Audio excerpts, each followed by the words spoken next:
ஆவியினாலும் பிறக்க வேண்டும். அப்படி பிறந்தால்தான் பரலோகம் போக முடியும், நித்திய ஜீவனுக்குள் பிரவேசிக்க முடியும் என்று சொல்லிவிடுங்க. அது எப்படி ஆகும்? அருமையான தேவனுடைய பிள்ளைகளே, தேவனால் செய்யக்கூடாத அதிசயமான காரியம் ஒன்று இல்லை. அது எப்படி ஆகும்? தேவனாலே கூடும்.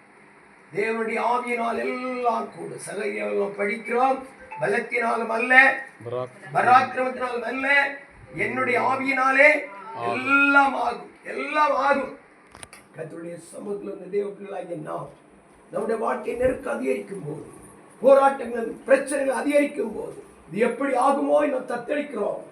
ஆனால் சங்கீதத்தில் படித்தோம், இதோ அவள் தேவனை நோக்கி கூப்பிட்டார்கள், உடனே அந்த பயங்கர கடல் அலையை அமர்த்தி அவர்கள் போய் சேர வேண்டிய துறைமுகத்தில் கொண்டு அவரை சேர்த்தார் என்று.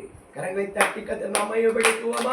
நம்முடைய வாழ்க்கையிலே நாம் தேவனுடைய ராஜ்யம் போய் சேர, நம்முடைய வாழ்க்கையில தேவ ஆசீர்வாதம் பெற்றுக்கொள்ள, நம்முடைய வருகிற நெருக்கம் புயலை போல அலையை போல எழும்பி வருகிற நெருக்கம் போராட்டங்களை மேற்கொள்ள ஆண்டவரை கூப்பிடுவோம். அவருடைய சொந்தவரை விசுவாசிப்போம். அவரோடு கூட நெருங்கி, ஆண்டவரே இந்த ஆவியெல்லாம் ஆகும் அப்பா, எனக்கு உதவி செய்ய, நான் பாவி, என் பாவங்களை மன்னியும், என் வீட்டில் இருக்கும் பிரச்சனை, தாங்க முடியாத வேதனை, தாங்க முடியாத கண்ணீரின் பள்ளத்தாக்கு எத்தனை எத்தனை எத்தனை நீர் எனக்கு இரக்கம் செய்ய வேண்டும் ஆண்டு சொல்லி கேட்போம்.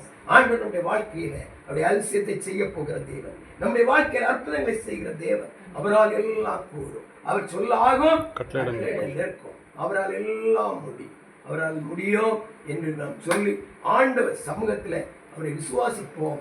நம் விசுவாசிக்கிறவனால் எல்லாம் கூடும் என்று வேதம் சொல்லுகிறது. இந்த அருமையான குடும்பத்தில் எத்தனையோ நெருக்கங்களும் கஷ்டங்களும் போராட்டங்களும் வந்த போது எல்லாருக்கும் கத்த ஜெயத்தின் ஜெயத்தை கொடுத்த தேவன் இந்த நாளும் கூட இன்னும் ஆண்டவர் பெரிய காரியங்களை செய்யும். இந்த அருமையான மகளுக்காய் கூடிய நம் யாவருக்காக தொடர்ந்து நாம் ஜெபிக்க போகிறோம். தேவன் நம்மை ஆசீர்வதிப்பாராக. அக்கறைக்கு யாத்திரை செய்